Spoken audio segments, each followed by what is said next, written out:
Okey, saya ulangi semula ya, terdapat sedikit gangguan panggilan telefon tadi ya. Jadi yang pertama, sekiranya guru-guru menjalankan pengajaran secara online, secara maya.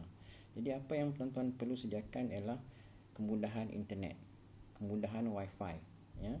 Pastikan wifi yang disediakan itu mampu untuk digunakan oleh anak-anak tuan-tuan ya. Mungkin kapasiti wifi itu perlulah mencukupi ya.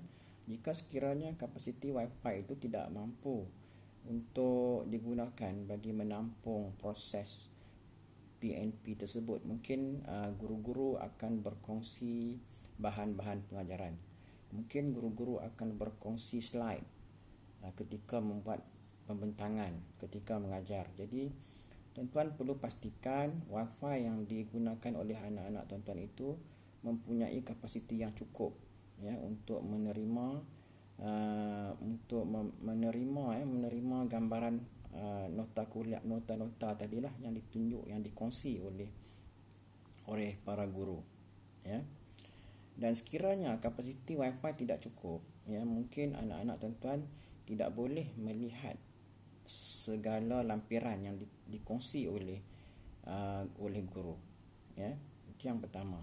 Yang kedua, mungkin anak-anak tuan-tuan tidak dapat berkomunikasi ya secara bersemuka kerana mungkin kerana kapasiti tidak cukup, jadi hanya mampu mendengar suara saja ya. Jadi wifi yang disediakan untuk anak-anak tidak mampu untuk anak-anak tuan-tuan melihat attachment ataupun lampiran yang dikongsi oleh guru-guru ya, terutama guru-guru yang di peringkat tinggi ya, menengah tinggi, iaitu SPM dan juga STPM ya, juga UPSR dan juga PMR ya.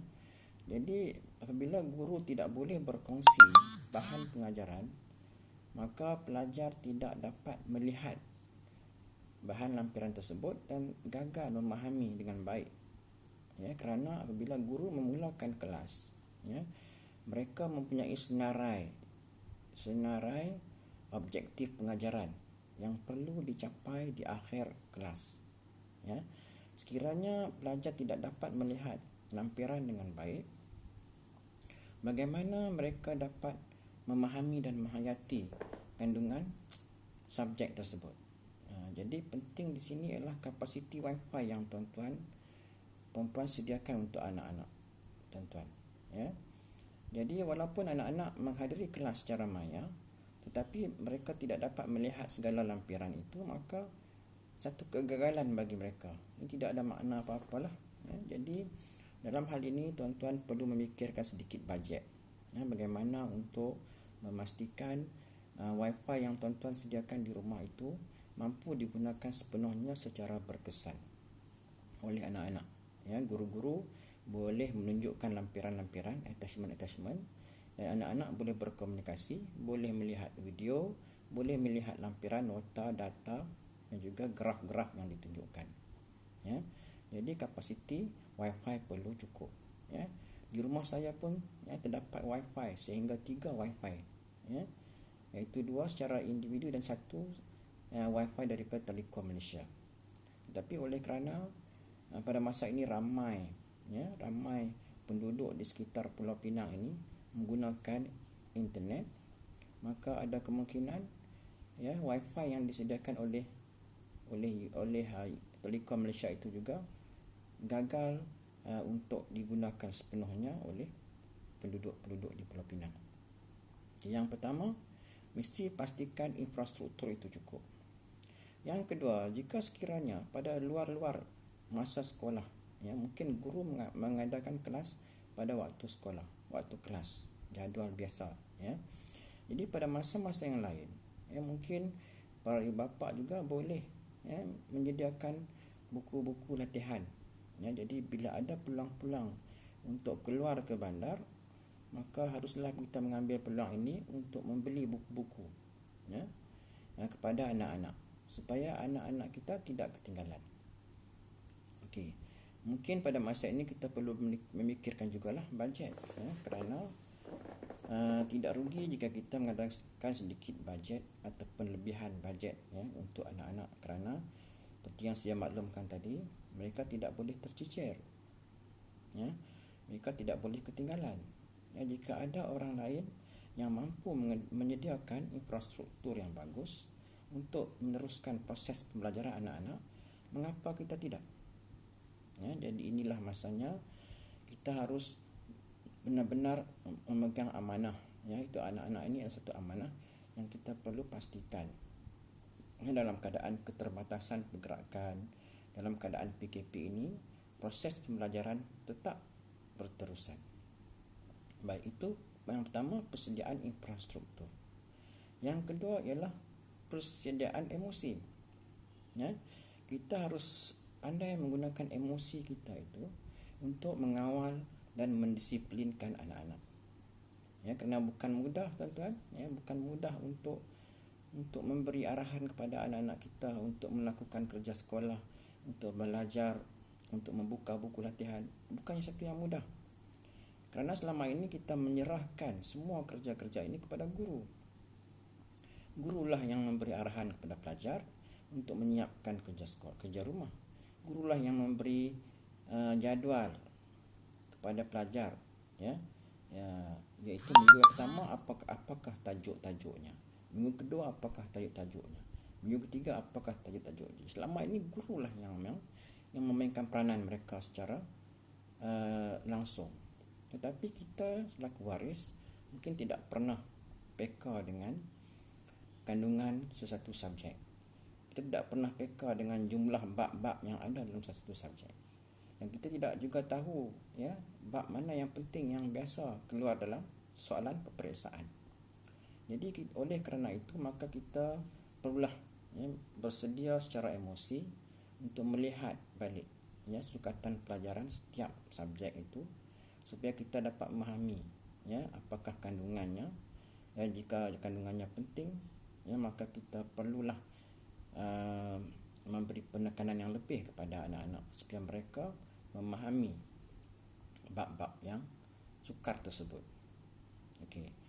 Yang pertama tadi ialah persediaan infrastruktur internet.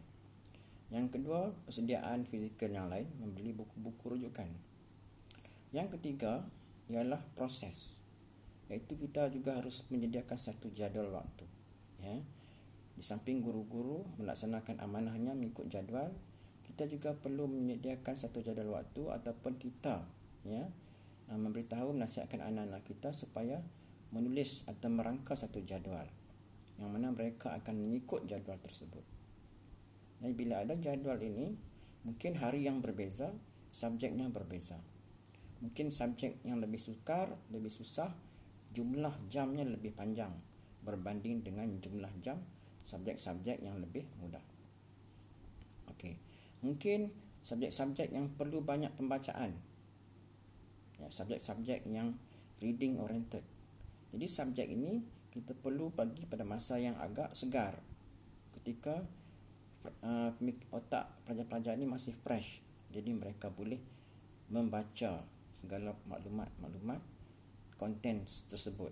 Contoh sejarah, geografi, Bagi subjek-subjek pengiraan seperti matematik, maka subjek ini bolehlah dipilih pada masa-masa yang pelajar agak boleh melaksanakannya. Contoh tengah hari, pukul 2 sehingga pukul 3, ataupun sebelum tengah hari. Jadi subjek ini adalah subjek yang memerlukan pengiraan. Di subjek ini pelajar jarang mengantuk, kerana mereka biasanya mereka boleh memahami dan lebih mendalami ilmu itu ketika tengah hari, kerana ia subjek pengiraan. Dan seterusnya, subjek-subjek yang berbentuk bacaan yang bolehlah kita jadualkan pada masa-masa yang agak lapang, yang agak masa fresh, ketika mereka bangun tidur, ketika mereka telah mencapai tahap kesegaran yang tinggi. Baik, itu persediaan yang kedua, fizikal. Yang ketiga, emosi. Yang keempat, kita harus membina satu disiplin pada anak-anak kita. Disiplin ini bermakna kita cuba memantau apakah kerja-kerja mereka ini siap. Sekiranya kita cuba tetapkan satu waktu Biasanya waktu malam, iaitu kita akan menyemak balik segala tugasan-tugasan yang telah kita amanahkan. Jadi tuan-tuan, persiapan-persiapan ini perlulah diadakan, kerana kita tidak mahu anak-anak kita ketinggalan. Kita tidak mahu anak-anak kita terus terbiar, terus tidak belajar, kerana manusia lumrahnya perlu sentiasa dididik. Pendidikan adalah satu yang berterusan, yang tidak ada titik penamat untuk pendidikan. Baik, saya telah bincangkan satu keadaan asas yang perlu waris ibu bapa sediakan pada musim corona ini. Yang pertama, adakan jadual untuk anak-anak kita belajar. Yang kedua, menyediakan bahan-bahan pengajaran tambahan, iaitu membeli buku-buku latihan. Pada masa yang ada ini, mungkin kita boleh keluar sekejap ke bandar dan mencari buku-buku untuk anak kita. Yang ketiga, kita menyiapkan anak-anak kita dan rumah kita itu dengan jaringan internet, supaya anak-anak boleh mengikut kelas-kelas yang diadakan oleh guru-guru sekolah. Dan seperti yang sudah maklum, liputan internet ini mestilah, jika boleh mestilah yang lengkap, yang mencukupi, supaya anak-anak kita tu boleh menggunakan internet ini secara berkesan. Baik, apa pula peranan guru-guru pada masa corona ini? Pada masa PKP ini, guru-guru juga perlulah melakukan sesuatu, iaitu cuba menghubungi para pelajar, kerana mereka ada grup WhatsApp pelajar. Hubungilah para pelajar dan aturkan satu jadual waktu yang lebih fleksibel, yang mana guru-guru boleh mengajar pada masa-masa tertentu. Dan maklumkan kepada pelajar jadual yang tuan-tuan guru-guru boleh membimbing mereka. Guru-guru harus juga menyediakan bahan-bahan pengajaran. Dan bahan pengajaran yang disediakan oleh guru, bahan-bahan pengajaran yang lebih simple lah, yang mampu sekurang-kurangnya mencapai beberapa objektif tertentu sahaja, supaya pelajar yang diajar ini di akhir pengajaran mereka dapat melaksanakan, memahami dan memenuhi objektif yang telah ditetapkan di akhir pengajaran. Tuan-tuan, jadi guru-guru juga harus bersedia dengan infrastruktur yang sama. Guru-guru juga perlu mengadakan internet di rumah, internet secara wifi ataupun sebagainya, supaya mereka boleh berkongsi data, boleh berkongsi lampiran, boleh berkongsi jadual, boleh berkongsi graf, carta-carta kepada pelajar demi meningkatkan kefahaman pelajar. Ingatlah bahawa ini satu amanah guru-guru dan juga pensyarah-pensyarah yang lain yang berada di luar sana, rakan-rakan saya pensyarah juga. Dan saya dengar banyak jugalah komplain-komplain daripada para pelajar yang mana para pensyarah tiba-tiba telah hilang di alam maya. Jadi hilang di alam maya ni tuan-tuan, bukan hilang kerana disambar oleh burung helang tuan-tuan, tetapi hilang kerana liputan internetnya telah tidak ada, dan dia telah bercakap seorang diri selama sejam 2 jam tanpa didengari oleh para pelajar.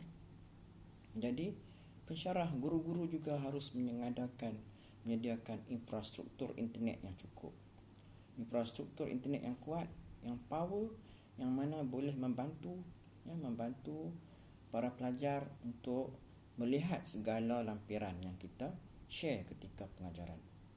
Internet yang power supaya mereka boleh berkomunikasi. Kita boleh melihat wajah mereka, kita boleh melihat video, kita boleh melihat video dan kita boleh melihat lampiran, dan selain itu kita boleh mendengar suara mereka. Jika video tidak boleh kelihatan, suara tidak boleh didengari, lampiran tidak dapat dilihat, tidak ada maknalah kita punya proses pengajaran kita. Jadi tuan-tuan, kita tidak meminta PKP ini diteruskan, tetapi apa yang kita perlu ingat adalah tanggungjawab. Guru-guru ada tanggungjawabnya untuk mengajar walaupun ketika PKP. Para pelajar juga perlu ingat, ya, para pelajar juga harus belajar, bukan bermakna terus tidur. Ya, tambahan pula ketika PKP ini ialah pada ketika bulan Ramadan, tuan-tuan. Ya, banyak cabaran. Ya, janganlah sehingga kita tidur bermula selepas sahur sehinggalah pukul 5 petang. Kalau kita tidur bermula sahur sehingga pukul 5 petang, kita tidak dapat mengikuti kelas. Ya, para pelajar mungkin akan memberi berbagai alasan. Alasan yang biasa diberi oleh pelajar ialah internet tidak ada. Ya, internet tidak disediakan oleh para waris. Alasan kedua, pelajar akan beri kepada sekolah, bila ditanya mengapa tidak boleh memahami, buku tidak ada, buku teks tertinggal di sekolah, buku kerja latihan tertinggal di sekolah, di bawah meja. Jadi jika para pelajar sentiasa memberi alasan sedemikian, maka para ibu bapa haruslah memikirkan bagaimana nak pastikan anak-anak ini dapat dipulihkan, dapat diberi motivasi supaya mereka tidak ketinggalan. Ya, sekarang ini tuan-tuan, guru-guru, ya, para waris sekalian, di Google internet banyak juga kerajaan menyediakan saluran-saluran TV pendidikan, saluran-saluran pengajaran secara maya. Ya, bolehlah tuan-tuan cuba menghubungi kawan-kawan, cuba menghubungi Kementerian Pendidikan, pegawai di Jabatan Pendidikan, di PPD, untuk mengetahui saluran-saluran pendidikan yang sentiasa available. Ya, kita ada TV pendidikan, kita ada laman web Kementerian Pendidikan yang juga sentiasa mengupdate sukatan pelajaran, contoh-contoh soalan peperiksaan. Ini semua amat membantu. Jadi apa yang perlu kita ingat ialah para waris, kadang-kadang kita tidak sedar masa berlalu begitu pantas, dan anak-anak kita perlu dinilai. Ya, anak-anak kita akan meningkat usianya, ya, dari tingkatan 3 ke tingkatan 4, dari UPSR darjah 6 ke tingkatan 1. Jadi mereka tidak boleh memberi alasan untuk tidak mempelajari apa-apa pun sepanjang PKP ini. Ya, jadi tuan-tuan dan puan, ya, saya selaku YDP PIBG, ya, di sekolah di kawasan Teluk Kembar ini, saya rasa dengan adanya slot perbincangan ini, insya-Allah para pelajar, ya, anak-anak kita dapat terus belajar. Para waris terpaksa memikul tanggungjawab yang lebih, work extra mile untuk memastikan anak-anak tidak tercicir, dan guru-guru haruslah sentiasa memikirkan, ya, bagaimana nak pastikan para pelajar dapat memenuhi, ya, kalau tidak 100% objektif pengajaran, ya, sekurang-kurangnya para pelajar dapat, ya, memahami 70% daripada isi pengajaran yang telah diamanahkan kepada kita. Ya, kerana kita setiap bulan kita akan menerima gaji, ya, daripada kerajaan. Jadi fikirkanlah bagaimana nak jadikan mendapat keberkatan. Ya, pada bulan Ramadan ini kita sentiasa mendoakan keberkatan. Pada bulan Ramadan ini kita sentiasa memohonkan, mendoakan keampunan. Dan pada bulan Ramadan ini juga kita sentiasa mendoakan kerahmatan. Jadi bagaimana kita nak pastikan semua doa-doa ini dikabul? Tentulah, ya, kita harus menggunakan masa dengan baik. Kita harus melaksanakan segala amanah yang diberikan kepada kita. Ya, jadi tuan-tuan, para waris, ya, jadi kita harus fikirkanlah bagaimana nak pastikan keluarga kita, anak-anak kita akan berjaya, ya. Sekiranya tidak berjaya, sekurang-kurangnya sama dengan kita ataupun mungkin lebih. Kerana pada masa akan datang, ya, cabaran sangat hebat. Cabaran pendidikan, cabaran pekerjaan sangat-sangat hebat, tuan-tuan. Ya. Sekarang ini universiti juga, ya, ingin mengeluarkan para mahasiswa yang bukan sahaja boleh bekerja di Malaysia, tuan-tuan, boleh bekerja di arena antarabangsa. Ya. Kita tidak lagi memfokuskan employment di dalam negara. Ya, kita sekarang ini telah memfokuskan kepada employment di luar negara. Itu kalau di peringkat universiti. Bagaimana pula dengan di peringkat sekolah? Jadi haruslah ada satu kesinambungan. Cabaran harus diterima, persediaan harus dibuat. Ya, jadi saya faham ramai para waris yang juga sangat mempunyai pendidikan yang tinggi, tahap pendidikan yang tinggi. Ramai yang jadi engineer. Ya, kalau di kawasan Pulau Pinang ini ramai waris yang bekerja. Ada yang bekerja engineer, ada yang bekerja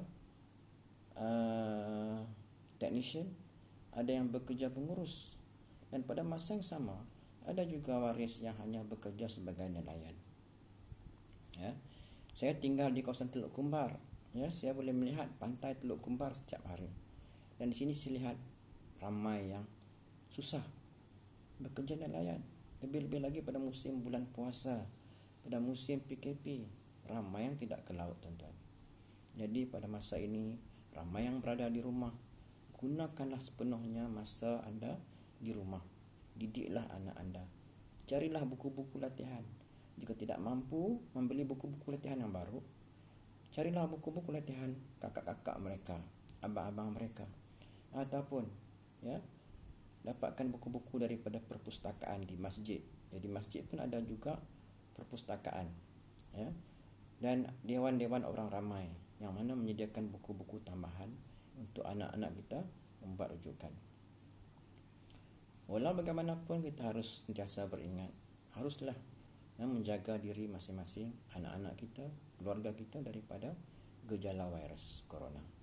Ya, jadi mudah-mudahan kita sedar bahawa walaupun corona telah melanda Malaysia, walaupun PKP telah pun diteruskan secara fasa ke fasa, pastikan ya tuan-tuan, pendidikan anak-anak kita tidak terabai. Kerana pendidikan ini satu proses yang perlu diteruskan walau apa juga keadaan. Ya, pendidikan perlu diteruskan walau apapun keadaan. Kerana kita nak pastikan anak-anak kita menjadi manusia yang berguna. Anak-anak kita menjadi manusia yang boleh berfikir. Apa tujuan pendidikan, tuan-tuan? Kita nak melahirkan generasi yang boleh berfikir. Kita bukan nak kekalkan dengan generasi yang terus layu, ya, generasi yang tidak mampu bersaing. Kita nak menjadi rakyat Malaysia yang maju. Untuk menjadi rakyat Malaysia yang maju, kita harus menyemai, memupuk budaya ilmu di kalangan anak-anak kita. Ya, jadi saya rasa itu saja perkongsian saya pada hari ini. Ya, semoga para waris yang mendengar celoteh saya dan ambillah segala yang positif. Ya, kerana proses memesan ini, ya, ialah proses satu aktiviti yang penting. Ya, proses memesan ini satu yang penting. Ya, dalam Quran dan hadis juga, ya, kita telah pun nyatakan bahawa kita harus berpesan-pesan dengan kesabaran, ya, berpesan-pesan dengan benda yang baik. Jadi terima kasihlah kepada mereka yang online bersama saya hari ini. Saya nampak ramai kawan saya yang juga mengunjungi web saya sekarang ini. Saudara Tuan Yaakob Sapari, ya, Tuan Aziz, dan ramai lagi yang telah mengunjungi saya pada pagi ini. Tapi terdapat sedikit gangguan, ya. Saya mohon maaf kerana ada orang. Saya merakamkan live ini menggunakan handphone, ya. Jadi jika ada panggilan masuk, tentulah sesi perkongsian saya ini terganggu, ya. Jadi saya buat sedikit kesimpulan ya tuan-tuan, para waris. Mesej saya hari ini adalah pada waris, iaitu para waris harus ingat bahawa pendidikan di rumah harus diteruskan. Para waris harus menyediakan infrastruktur internet yang bagus supaya anak-anak tuan-tuan tidak ketinggalan. Ya, jika ada sekolah menganjurkan kelas-kelas, pastikan anak-anak boleh mengikutinya dengan baik. Pastikan keupayaan internet ini kapasitinya cukup bagus. Anak-anak kita boleh mendengar suara, anak-anak kita boleh melihat video wajah guru itu, dan anak-anak kita boleh melihat tatapan, ya, lampiran-lampiran yang diberikan oleh guru, ya. Jadi insya-Allah anak-anak kita akan sentiasa cakna dengan dengan pendidikan yang dijalankan di sekolah-sekolah, ya. Dan juga guru-guru juga harus ingat bahawa anda diberi amanah untuk terus memikirkan bagaimana untuk berkongsi ilmu dengan para pelajar. InsyaAllah usaha tuan itu akan mendapat keberkatan daripada Allah Subhanahu Wa Taala dengan ganjaran dan gaji yang kita dapat, ya, sepanjang PKP ini, ya. Jadi jika ada apa-apa kurangan, mohon maaf, ya. Jika ada terkasar bahasa, ya, ini adalah satu perkongsian biasa, ya. Sebelum akhiri majlis pada hari ini, ya, ingin saya sekali lagi, ya, ingin maklumkan kepada tuan-tuan perempuan terutamanya yang berada di Pulau Pinang, ya. Ingin juga saya pesan di sini bahawa saya ialah pensyarah kanan di UiTM Pulau Pinang, dan satu daripada tugas saya ini ialah untuk memberi motivasi kepada anak-anak tempatan di Pulau Pinang sekiranya ada mereka yang ingin menyambung pengajian di peringkat pasca siswazah, ya tuan-tuan. Jika ada anak-anak atau rakan-rakan yang ingin menyambung pengajian di peringkat master dan PhD, maka bolehlah, ya, menghubungi saya melalui WhatsApp ataupun melalui Messenger dekat Facebook saya, ya. Kita juga berjuang untuk memartabatkan anak bangsa Bumiputera di Malaysia dengan menawarkan program-program master dan PhD secara kerja khusus dan secara pendidikan, ya. Kerana tuan-tuan semua sedia maklum, pendidikan ini penting, ya. Jika kita tidak ada pendidikan, mungkin kita akan dihina, ya. Jadi sekurang-kurangnya perjuangan kita itu untuk martabatkan bangsa kita dan agama kita melalui pendidikan sahaja, tuan-tuan, ya. Jadi Assalamualaikum. Terima kasih Tuan Yaakob, ya. Saya rasa saya pernah dengar Tuan Yaakob Sapari ini, ya. Pernah belajar mungkin sekali, dan juga cikgu Kak Leha kita, ya. Terima kasih. Jadi apa yang saya bincang pada hari ini ialah apakah persediaan oleh para waris ketika berlakunya corona ini dan PKP ini, ya. Apa yang penting, pastikan anak-anak kita, didik kita terus belajar di rumah. Guru-guru juga terus mengajar, ya, walaupun berada di rumah. Jadi tanggungjawab kita ialah untuk memastikan pendidikan ini akan sentiasa berterusan. Jadi sekian saja. Assalamualaikum warahmatullahi wabarakatuh. Saya Samsudin bin Wahab, pensyarah kanan UiTM Pulau Pinang.